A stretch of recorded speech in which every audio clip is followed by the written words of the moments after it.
नमस्कार, IND 121 में आपका स्वागत है। मैं हूं आपके साथ नवीन पुरोहित और आज हमारे साथ चर्चा करने के लिए मौजूद हैं इंदौर संभाग के IG हरिनारायण चारी मिश्र जी। हरिनारायण जी, आपका IND 24 में बहुत बहुत स्वागत है जी। बहुत बहुत धन्यवाद।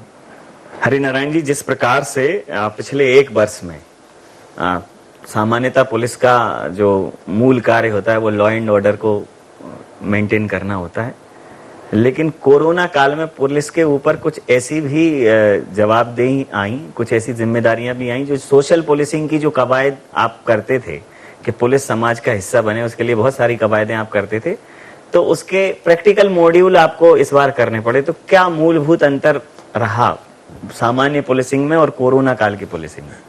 यह सही बात है कि पुलिस की जो मूलभूत जिम्मेदारी है कि एक अच्छी कानून व्यवस्था बरकरार रहे, अपराधों पर नियंत्रण रहे, लेकिन पुलिस की एक अगर सामाजिक चेतना की बात करें, एक सामाजिक जिम्मेदारी की बात करें, तो पुलिस उससे बिल्कुल अलग नहीं रह सकती, क्योंकि पुलिस भी समाज का अभिन्न हिस्सा है और जो भी उतार चढ़ाव समाज में होते हैं पुलिस उससे अप्रभावित नहीं रहती। इसलिए भी चीज आपने देखा होगा तो पहले भी पुलिस ने यहाँ पर बुजुर्गों के लिए आलम्बन जैसी योजनाएं शुरू की थी, यहाँ पे एंटी सुसाइड हेल्पलाइन संजीवनी जैसी योजनाएं शुरू की थी, जिससे बड़ी संख्या में लोग लाभान्वित हुए थे। उसी कड़ी में पुलिस की इस प्रक्रिया में और ज्यादा जब गति मिली, जब इस तरह की अपेक्षाएं पुलिस से बढ़ी, क्योंकि कोरोना का जो समय था, कोरोना का मुक्ता का जो वक्त था, उस दौरान अगर हम पूरे देखेंगे तो हम जितने भी लोग हैं सभी के जीवन का सबसे कठिन चुनौतीपूर्ण दौर रहा है।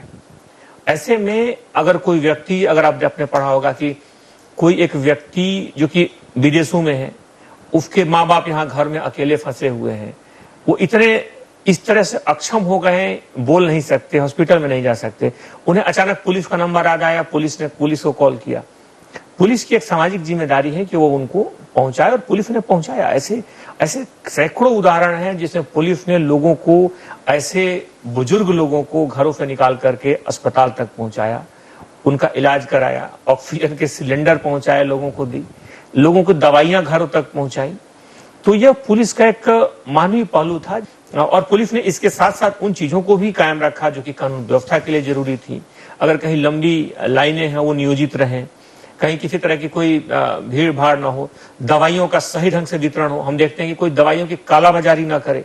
हम जानते हैं कि इस तरह के सबसे बड़े रैकेट रेमडेसिविर का भी इसी जून में इंदौर में पुलिस ने भंडाफोड़ किया, जिसमें एक बड़े रैकेट के जुड़े हुए सभी लोगों को गिरफ्तार किया गया, सभी लोगों का NSA हुआ, उसको फास्ट ट्रायल में लिया गया है। तो इस तरह से पुलिस ने कानून व्यवस्था के मुद्दे पर, मुख्य तौर पे अपराधों के नियंत्रण के मुद्दे पर, इससे जुड़े हुए हर कालाबाजारी को पूरी तरीके से खत्म करने के मुद्दे पर बड़ा ही सख्त रुख अपनाया, लेकिन इसके साथ साथ अपना एक मानवीय और संवेदनशील चेहरा बरकरार रखा, जिसके अंतर्गत व्यक्ति अगर पीड़ा में भरकर अगर किसी तरह की सहायता की उम्मीद पुलिस से करता है तो हम लोगों ने सुनिश्चित किया कि उसे निराश नहीं होना पड़ेगा। पुलिस पूरी तरीके से आगे आकर के उसके जो भी आपातकाल है, जिस भी चुनौती का दौर है, उसके जीवन को सुगम बनाने के लिए, उसकी मदद करने के लिए पूरी तरह से प्राण से सामने नजर आएगी। जैसा आपने कहा कि पुलिस ने संवेदनशीलता का परिचय दिया, पहले की तरह कहा आपने, लेकिन मैंने जो महसूस किया वो इस समय वो लार्जर देन ड्यूटी था। जब आप ये सब ऐप वगैरह लेके आए तब लोगों के पास ऐसा बहुत संकट नहीं था कि बीमारी, इस महामारी के दौर में लोगों ने पुलिस वालों को सब्जी पहुंचाते हुए देखा, पुलिस वालों को गैस सिलेंडर की व्यवस्था कराते हुए देखा, दूध का वितरण कराते हुए देखा, कोई बुजुर्ग है तो उसको अस्पताल पहुंचाते हुए देखा, दवाइयां पहुंचाते हुए देखा। मतलब पुलिस ने हर वो काम किया जो एक परिवार का सदस्य करता है। तो सामुदायिक पुलिसिंग की दिशा में बहुत प्रयास होते हैं कि पुलिस को समाज का हिस्सा बनाया जाए, लेकिन इस बार वो हिस्सा इन कार्यों से स्वतः बन गई और जितनी पुष्प वर्षा इस दौरान पुलिस वालों पे हुई, हालांकि कहीं कहीं पत्थर भी चले पुलिस वालों के ऊपर, लेकिन वो अपवाद। तो लार्जर देन ड्यूटी की छवि हुई और जगह जगह उनका सम्मान हुआ। इसका कोई फीडबैक आपने लिया कि इससे पुलिस वालों के मनोबल पे क्या असर हुआ? एक कहा जाता है, कहावत है कि किसी भी व्यक्ति का या संस्था का आकलन करना हो तो उसका आकलन आपातकाल में होता है। उस व्यक्ति या संस्था की सबसे ज्यादा अच्छाइयां या उस व्यक्ति या संस्था की सबसे ज्यादा बुराइयां, दोनों उस आपातकाल की स्थिति में सबसे ज्यादा उभर के सामने आती है। तो एक संस्था के रूप में हम देखें तो मुख्य तौर पे पुलिस ने इसमें एक लोगों के भला करने के लिए, उनके जीवन को सुगम बनाने के लिए, उनकी उस त्रासदीपूर्ण आपदापूर्ण उस काल में उनके मदद करने के लिए जो भी संभव था पुलिस ने कोशिश की। कोरोना के बाद एक पूरे देश में सर्वे हुआ था, एक पत्रिका ने सर्वे कराया था और उसमें पुलिस के प्रति लोगों के दृष्टिकोण की बात थी। तो उसमें माना गया कि पिछले 50 सालों में सबसे ज्यादा पुलिस के प्रति जो लोगों का विश्वास बढ़ने का भाव था वो कोरोना के बाद था। पिछले वर्ष की अगर हम बात करें तो इस तरह की ये स्थिति इसलिए थी कि पुलिस ने उसमें उन परिस्थितियों में काम किया जो कि सबसे ज्यादा कठिन थी। अगर हम पूरे देश की बात करें तो पूरे देश में सबसे ज्यादा अगर हम कोरोना के समय में जिन्होंने प्राणों की आहुति दी बात करें तो सबसे ज्यादा पुलिसकर्मी थे। लगभग स्वास्थ्य कर्मियों से दुगुना इनकी संख्या थी और बड़ी संख्या में इन्होंने अपने कर्तव्य की बलि वेदी पर अपना आहुति दी। तो इस तरह के चीजों से कि अपनी परवाह न करते हुए इस तरह कर्तव्य के प्रति समर्पित होकर अपनी व्यवसायिक जिम्मेदारी के साथ साथ इस सामाजिक जिम्मेदारी को भी निभाना, अपने व्यवसायिक जिम्मेदारी को पूरी तरीके से निभाना, इस कारणों से पुलिस के प्रति निश्चित तौर पे एक सकारात्मक धारणा, एक बहुत ही सम्मान की भावना विकसित हुई और इसे हर पुलिसकर्मी ने महसूस भी किया। जो अलग अलग आयोजनों के माध्यम से लोगों के जो रिस्पॉन्स थे, साथ ही लोगों के जो रिएक्शन थे, उसके माध्यम से जगह जगह समय समय पर ये भावनाएं प्रकट भी हुई। जैसा कि आपने कहा कि चूंकि स्वास्थ्य कर्मियों को इस बात का अंदाजा रहता है कि बीमारी की भयावहता क्या है, महामारी की भयावहता क्या है, और चूंकि वो चिकित्सा के क्षेत्र में है तो उनको उनके प्रोटोकॉल्स, उनकी सावधानियों से भी भली भांति परिचित होते हैं। पुलिस कई बार संसाधन ही नहीं है, किसी को रोक रही है रोड पे निकलने से। जब लॉकडाउन हुआ तो लॉकडाउन लागू कराने की जवाबदेही पुलिस की, तो पता चल रहा है जिनको रोक रही है वो संक्रमित हैं तो उनको अस्पताल भर्ती करा रही है, क्वारंटीन सेंटर ले जा रही है। बहुत क्लोज कम्युनिकेशन रहा संक्रमित लोगों से पुलिस का। और संसाधनों में कहीं ना कहीं चिकित्सा कर्मियों की अपेक्षा पुलिस के पास डेफिनेटली संसाधन कम थे। ड्यूटी भी उनकी ऐसी क्षेत्रों में थी कि चिकित्सा कर्मियों का एक क्षेत्र निर्धारित है लेकिन पुलिस का कोई निर्धारित नहीं है। कभी क्वारंटीन सेंटर में है तो कभी चौराहों पर है, कभी कंटेनमेंट जोन में है। तो ऐसे समय में एक पीयर प्रेशर, तो लगातार मौतों के आंकड़े जिस प्रकार से मीडिया में आ रहे थे और फिर उन्हीं लोगों के बीच में होना और उतना दक्ष नहीं होना। चिकित्सक तो बीमारों के बीच में होता है लेकिन पुलिस पहली बार अपराधियों से इतर बीमारों के बीच में रही, तो एक पीयर प्रेशर तो सर दिमाग में रहा होगा अमले के। तो बतौर मुखिया वार्तालाप में कैसे उनका मनोबल बढ़ाया गया कि कैसे इसको हैंडल करें? अगर हम शुरुआती दौर की बात करें, पिछले साल जब इस तरह की आपदा ने जब यहाँ पे दस्तक दी, दहशत ने दस्तक दी कह सकते हैं, तो जिस तरीके से एक चुनौतीपूर्ण, तो शुरुआती दौर में इस बीमारी के बारे में बहुत ज्ञान नहीं था। इसलिए बहुत सारे पुलिसकर्मी शुरुआती दौर में ऐसे बीमार पड़े जो कि नॉर्मल ट्रैफिक चेकिंग में ब्रेथ एनालाइजर के चेक कर रहे थे। लोग जो जा रहे हैं शराब की ब्रेथ एनालाइजर की चेकिंग कर रहे हैं। बाद में पता चला कि ब्रेथ एनालाइजर से इस समस्या की जो प्रवृत्ति और इसकी गंभीरता को शायद वो नहीं समझ पाए। फिर इन चीजों के बारे में उन्हें सेंसिटाइज किया गया, उन्हें इसके प्रति जानकारी दी गई। तो शुरुआती दौर में तो इस बात की जानकारी के कारण बहुत सारे ऐसे जवान प्रभावित हुए जिन्हें इस बात का पता ही नहीं था।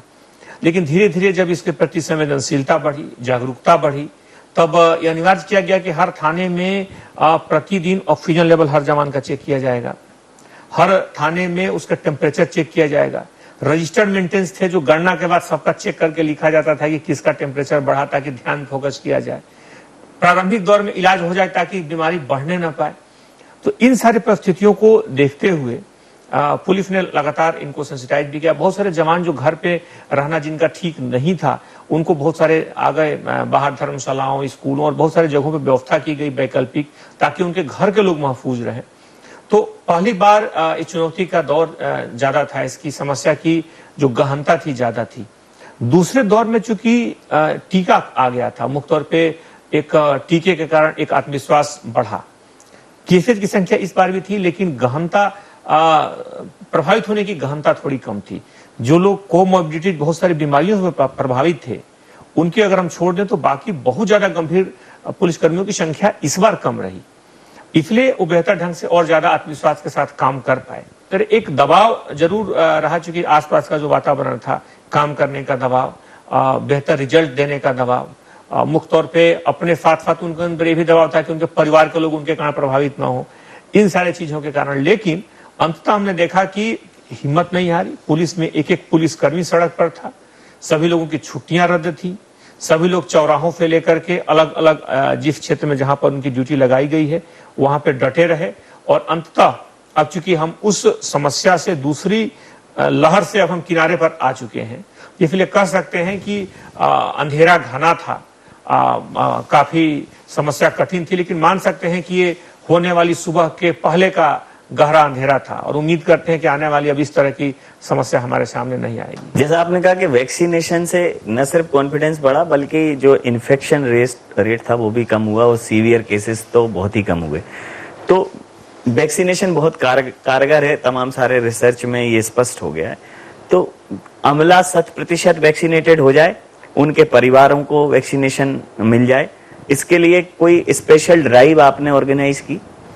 अमला तो कह सकते हैं कि अभी 100% वैक्सीनेटेड हो चुका है। परिवार के लोगों के लिए भी है, परिवार के लोग भी अधिकांश जिलों में वैक्सीनेटेड हो चुके हैं। उसमें सिर्फ वही लोग बचे हैं जिनके कोई मेडिकल बाध्यता है, या तो डॉक्टर ने उसे मेडिकल रूप से उसे मना किया है, या फिर बीच में कोविड होने के कारण एक निश्चित जो अवधि होती है वो पूरी नहीं हुई है, उन लोगों को छोड़ दिया जाए। तो 18 वर्ष के ऊपर के जो भी उनके पारिवारिक सदस्य हैं उन्हें इस बात के लिए प्रेरित किया गया है लगातार कि वो आएं और वैक्सीनेटेड हों। और सिर्फ अगर हम यहाँ की बात छोड़े तो सुदूरवर्ती जो ग्रामीण इलाके हैं, जो दूर के बहुत सारे जो जिले हैं, जो सुदूरवर्ती थानों में जो हमारे जवान हैं, उनके लिए अलग से कैंप भी लगाए गए हैं वहाँ के पुलिस लाइन्स में, सुदूरवर्ती थानों में, जिससे इस तरह की संख्या बढ़ी है, वैक्सीनेटेड लोगों की संख्या बढ़ी। और हम कह सकते हैं कि अभी जवान और उनके परिवार वाले पूरी तरीके से वैक्सीनेटेड हो चुके हैं। जी, जिस प्रकार से सर कोविड की तीसरी लहर को लेकर अब जो आशंकाएं जताई जा रही हैं, तो डेफिनेटली पुलिस का रोल इसमें और प्रभावी होने वाला है। तो प्रशासनिक स्तर पर अब चूंकि उसके विषय में नॉलेज आ चुका है, बहुत सारी चीजें स्पष्ट हो चुकी हैं, दहशत नहीं है, अब चीजों के विषय में थोड़ी जानकारियां हैं, तो इस बार प्रशासनिक स्तर पर पुलिस की क्या भूमिका है, प्रशासन के साथ क्या तालमेल बना है कि तीसरी लहर में पुलिस की अपनी और क्या भूमिका रहने वाली है? तीसरी लहर तक अगर ज्यादा से ज्यादा लोग वैक्सीनेटेड हो जाएं तो वो सबसे बड़ा हमारे लिए शील्ड है, एक प्रतिरोधी तंत्र है इससे बचने के लिए। बच्चों के बारे में प्रभावित होने की बात थी, आशंका इसलिए जताई गई थी क्योंकि बच्चे वैक्सीनेटेड नहीं थे, लेकिन जो प्रारंभिक शोध के जो आंकड़े आए हैं उसमें स्पष्ट है कि बच्चों में इसको लेकर के प्रतिरोधी क्षमता बेहतर है। एक सामान्य जो प्रतिरोधी क्षमता है बच्चों में काफी अच्छा रिस्पॉन्स है, बहुत ज्यादा प्रभावित नहीं हो रहे हैं अभी तक के जो इन कुछ देशों में इस तरह के जो आंकड़े आए हैं। जी। तो उसके आधार पर हम कह सकते हैं। तो इसलिए उम्मीद की जाती है कि तीसरी लहर तो आएगी, लेकिन लहर इतनी ज्यादा खतरनाक और घातक नहीं होगी, क्योंकि सुरक्षा का स्तर, वैक्सीनेटेड का स्तर, लोगों में जागरूकता, इन सारे मुद्दों को लेकर के देखें तो ठीक होने की प्रवृत्ति और लोगों में जो हर्ड इम्यूनिटी एक बनी है, इतनी बड़ी संख्या में लोग प्रभावित हुए दूसरे चरण में, कोई भी ऐसा व्यक्ति नहीं होगा जिसका हर दूसरा तीसरा आदमी जानने वाला प्रभावित ना हुआ हो या इससे संक्रमित ना हुआ हो। लेकिन हमारी जो जागरूकता का स्तर है, हमारे जो अवेयरनेस का लेवल है वो बढ़ा है, हॉस्पिटल्स की संख्या बहुत बढ़ गई है।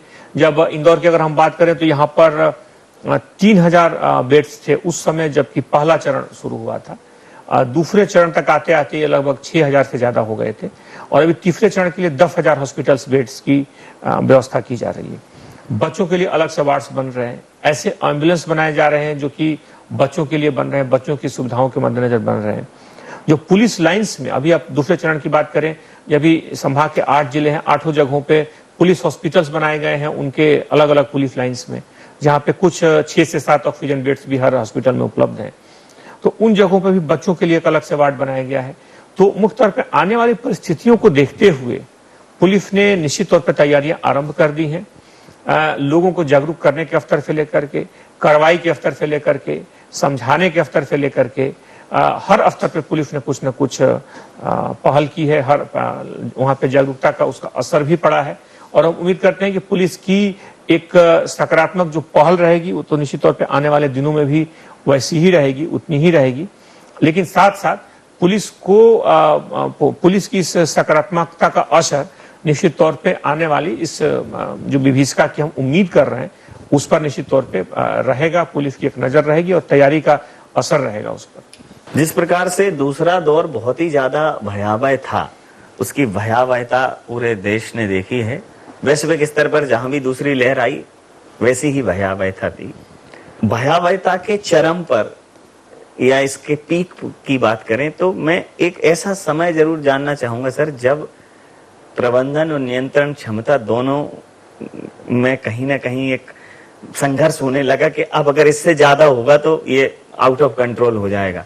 ऐसा तनाव का कोई क्षण इस बीच में आया जहां रेमडेसिविर की बात हो, ऑक्सीजन की बात हो, मरीजों को भर्ती कराने की बात हो, पुलिस हर जगह इन्वॉल्व थी। अगर उस तरह से नहीं, लेकिन अगर इसको देखें कि सबसे कठिन समय कौन सा चुनौती का था जी, तो अगर हम मानेंगे तो मान सकते हैं कि जो 20 अप्रैल के बाद से 5 मई तक का जो समय था, यानी कि जो 15 दिन थे 20 अप्रैल के बाद के और 5 मई के, वो सबसे ज्यादा चुनौतीपूर्ण थे।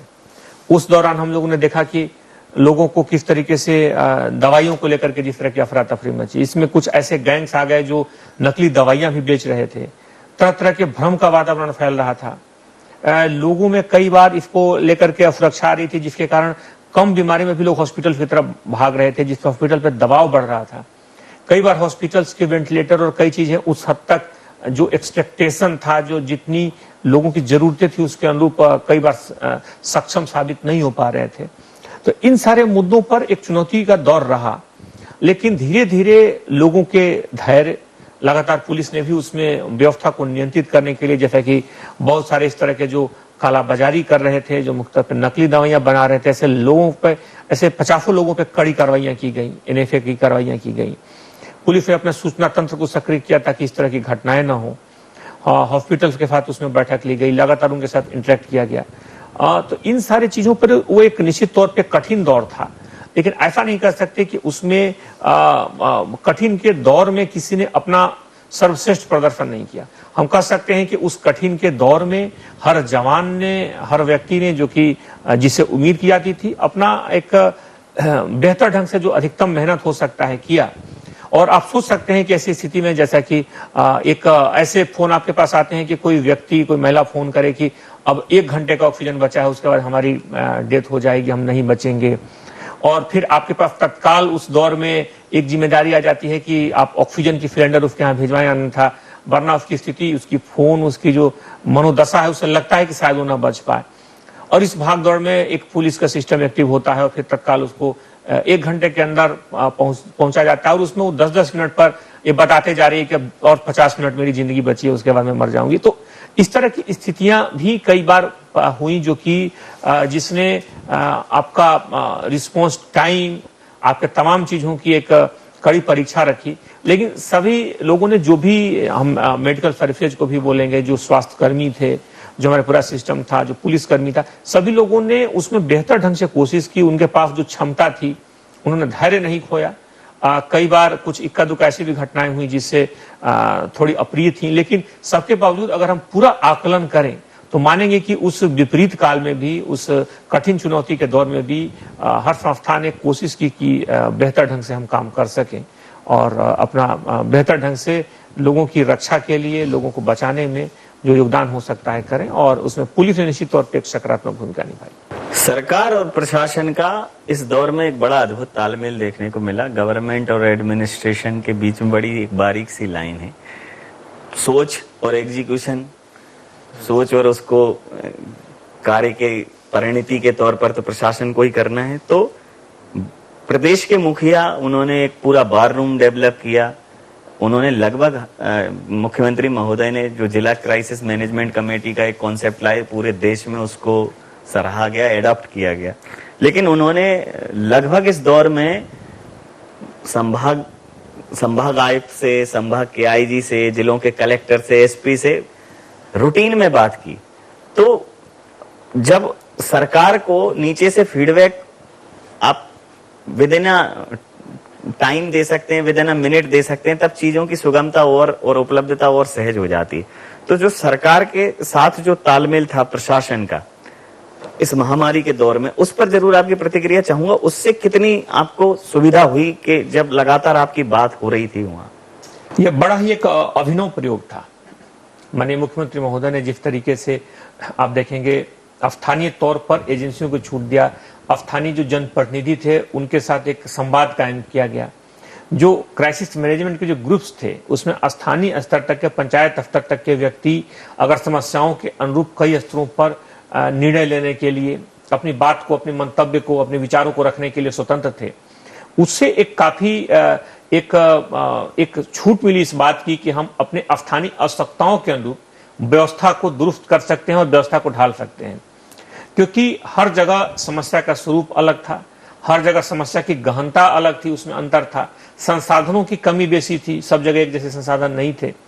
इसलिए संसाधनों की अनुरूप, चुनौती के अनुरूप ढालने के लिए यह जो संवाद रहा, ये लगातार जिस तरीके से संवाद के साथ साथ जो इसमें एक जो फीडबैक सिस्टम रहा, जिसमें जमीनी स्तर पर क्या घटित हो रहा है, यह सबसे जो जमीन के अंतिम व्यक्ति की आवाज सबसे ऊपर तक पहुंच रही थी, इसने इस प्रक्रिया को मजबूत करने में, सारे इस तरह के जो सुधारात्मक, जो लगातार नई नई योजनाएं, नए नए जो प्रावधान लागू हो रहे थे, उनको एक जनोपयोगी बनाने में, जनोन्मुखी बनाने में काफी योगदान दिया। और तेजी से नियंत्रण करने में आप देखेंगे कि मध्य प्रदेश वह राज्य था जो चुनौती के दौर में सबसे ज्यादा प्रभावित हुआ शुरुआती दौर में, लेकिन सबसे जल्दी भी उबरा इस परिस्थिति से, उसमें सबसे तेजी से उबरने वाले राज्यों में रहा। और इसका सबसे एक बड़े कारणों में से रहा कि इस तरह से जो संवाद और संवाद के फीडबैक के आधार पर जो तत्काल परिस्थितियों के अनुरूप जो निर्णय लिए गए, मुझे लगता है कि वो काफी इसके लिए प्रभावी थे और काफी उसका असर रहा। इन सब कोविड के दौर से इतर, अब मैं अगर सामान्य अपराधों की रोकथाम की बात करूं तो एक आपने एक नई पद्धति को ईजाद किया, मतलब उसको मैं अगर बुलडोजर मैकेनिज्म कहूं तो अतिशयोक्ति नहीं होगी। और फिर उसको लेके चाहे साउथ के बहुत सारे राज्य हों, उत्तर प्रदेश हो, कि जैसे एक सब शब्द जिसका अर्थ पहले समझ में नहीं आता था, कि सामान्य भाषणों में तो मैंने सुना था कि हम अपराधियों को जमींदोज कर देंगे, उनको नेस्तनाबूद कर देंगे, लेकिन अब वो प्रैक्टिकली दिख रहा है। तो उसके लिए कहीं ना कहीं जिला प्रशासन से, निगम प्रशासन से एक तालमेल तो बनाना पड़ेगा कि क्या अवैध है, क्या अतिक्रमण है। तो पुलिस ने एक मतलब एक ग्लोबल कॉन्सेप्ट लाया कि अगर अपराधी है, और वो तो तमाम अपराधियों को इंदौर ने जमींदोज किया, हाल में ही किया है। मतलब पुलिस के जवानों के साथ, पुलिस के शस्त्रों के साथ, मतलब राइफल, इंसास के साथ अब पुलिस में जेसीबी और बुलडोजर भी शामिल हो गए।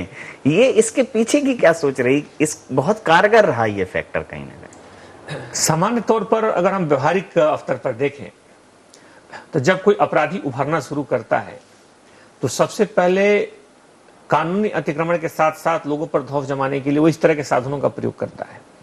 वह आसपास के जमीनों का अतिक्रमण करता है, वह कानूनों को तोड़ना शुरू करता है, लोगों पर यह दिखाने के लिए कि मैं कानून से ऊपर हूं या कानून मेरा कुछ नहीं कर सकता, इस तरह के कुछ प्रतीकात्मक चीजों को जरूर वो आसपास में लागू करता है। कानून इन चीजों की इजाजत नहीं देता, इसलिए निश्चित तौर पर बाहरी तौर पर ऐसी चीजें उसके आसपास घटित हो रही होती हैं और उसका वो एक अभिन्न हिस्सा होता है। पुलिस ने जब कार्रवाई शुरू की तो पाया कि बहुत सारे ऐसे अपराधी हैं, जब पिछले वर्षों में इसका जब शुरू की गई तो पाया गया कि उन्होंने अपराध को अपने जीवन का हिस्सा मान लिया है और उससे होने वाली आय को अपने जीवन स्रोत के रूप में स्वीकार कर लिया है। इसलिए अगर उन पर वैधानिक कार्रवाई भी जो हो रही है वो उनके आर्थिक कमर टूटने के बगैर अधूरी लगी। लेकिन जैसा कि आपने जिक्र किया कि पूरी तरीके से ये प्रक्रिया पुलिस कानूनी दायरे में करती, और दूसरा कई ऐसे इसमें प्रावधान थे जो सिर्फ पुलिस के माध्यम से संभव नहीं थे। इसलिए पुलिस की एक सशक्त एक टीम ने बाकी जो सहयोगी हैं, जैसे कि नगर निगम की टीम है, राजस्व की टीम है, एक मजबूत टीम थी, सबके सहयोग से एक प्रक्रिया का हिस्सा बनाया गया कि उनके इस तरह के संपत्तियों का भी आकलन होगा, उनका भी परीक्षण किया जाएगा और उस पर तत्कालिक कार्रवाई होगी। अगर किसी ने कानून को तोड़ा है, किसी ने कानून का अतिक्रमण किया है, तो फिर उसका मूल्यांकन तत्काल होगा, फौरी होगा और उस पर कार्रवाई भी तत्काल तत्परता से सुनिश्चित की जाएगी। सामान्य तौर पे अतिक्रमण का दौर चलता तो संभव है 10 साल बाद एक सामान्य दायरे में टूटता, लेकिन अगले अगर 24 घंटों में इस तरह के कानूनी दायरे में इस तरह के अपराधियों के अगर अतिक्रमण को तोड़ा जाता है तो जनता में उसका एक काफी सकारात्मक संदेश जाता है, कानून के प्रति आस्था बढ़ती है और आसपास के वह लोग जो देख रहे थे कि एक व्यक्ति अपराध करके अपनी मकानों को ऊंचा करते जा रहा है, उनके मन में भी कानून के प्रति सम्मान पैदा होता है जब इस तरह के लोगों के घरों को वो गिरते हुए देखते हैं। मुख्य तौर पर ये सब जो भी प्रावधान होते हैं एक कानून के एक दायरे में ही होते हैं। इसमें पूरी तरीके से उन्हें नोटिस दिया जाता है, पूरी तरीके से उन्हें कानून के दायरे के सारे नियमों का पालन किया जाता है। बस अंतर यह होता है कि उनके अतिक्रमण की नोटिस को प्राथमिकता पर भेजा जाता है, उसको लागू प्राथमिकता पर कराया जाता है और इसके पीछे आधार होता है उनका आपराधिक अतीत। जी, जिस प्रकार से सर पुलिस की गोली कहीं ना कहीं अपराधी को तो खत्म कर देती है, लेकिन कानून के प्रति भय तो पुलिस की गोली भी पैदा नहीं कर पाती। ये जो नया सिस्टम डेवलप हुआ कि जैसे ही वो जेसीबी की घर घर हुई तो देखा कि अपराधी या उनसे जुड़े हुए लोग त्राहिमाम करते हुए नजर आए, पुलिस को शपथ पत्र देते हुए नजर आए, बाउंड ओवर भरते हुए नजर आए कि वो भविष्य में आपराधिक क्षेत्रों में नहीं रहेंगे, इस प्रकार की गतिविधियों में संलिप्त नहीं रहेंगे। तो जो कानून का भय स्थापित करने का जो मुख्य मतलब जो गोली नहीं कर पाई वो इस आइडिया ने कर दिया। तो इसका एक पिछले कई समय से ये चल रहा है, तो इसका कहीं ना कहीं डेटा जो एनालिसिस हुआ होगा किस हद तक कारगर है? ये बहुत ही ज्यादा प्रभावी रहा, क्योंकि जैसा कि आपने कहा बहुत सारे अपराधियों के साथ के लोगों ने इस बात के भी शपथ पत्र दिए कि वो बेटे से उनका संबंध नहीं है। ऐसे बहुत सारे लोगों ने दिया। शायद उनके पीछे उनकी मंशा रही होगी कि आने वाले दिनों में जब अतिक्रमण पे कुछ नजर हो तो